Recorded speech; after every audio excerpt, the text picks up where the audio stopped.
suis Jérôme Lasserre-Capdeville, maître de conférences dans cette maison en droit privé.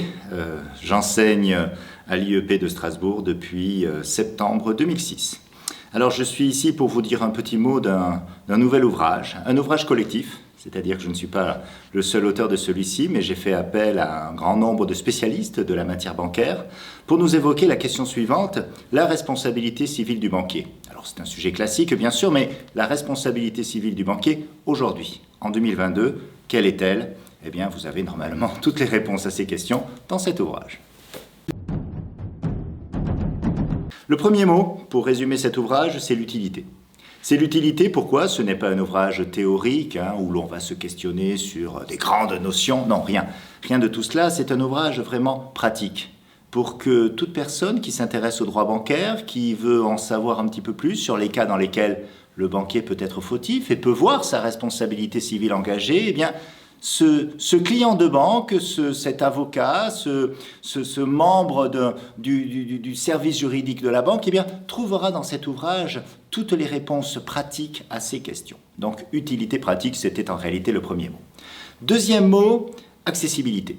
Effectivement, cet ouvrage se veut pédagogique dans sa présentation, c'est-à-dire que quelqu'un qui n'est pas initié en droit bancaire doit normalement pouvoir assez facilement s'y retrouver. Et puis, troisième mot, c'est actualité. Des ouvrages de droit bancaire, il y en a d'autres.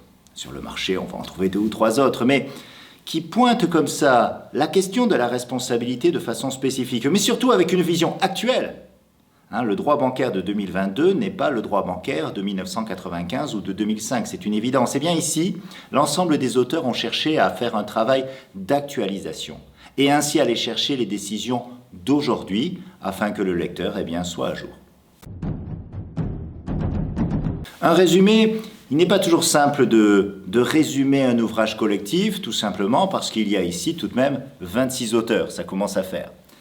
Ce que je peux simplement dire, c'est que, à travers son découpage, cet ouvrage veut aborder l'ensemble du droit bancaire, l'ensemble des opérations passées par ce professionnel de la banque afin de détecter à quel endroit se situent les risques pour lui. À quel moment il risque effectivement de commettre une faute qui pourra éventuellement entraîner l'engagement de sa responsabilité. Et cette appréciation, nous l'avons fait donc pour l'ensemble des points de droit essentiels du droit bancaire, de cette matière que constitue le droit bancaire, avec cette vision actuelle, cette vision présente. Qu'en est-il en 2022?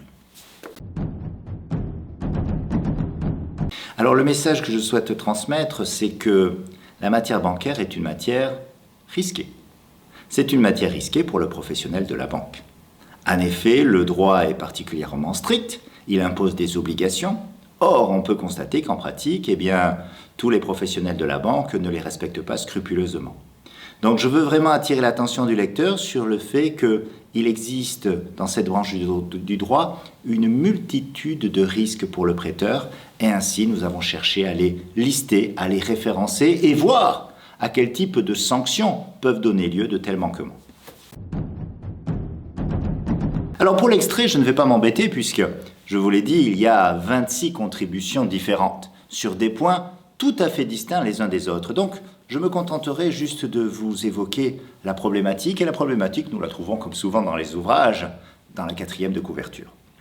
Une recherche rapide sur les bases de données sur Internet peut donner lieu à un constat.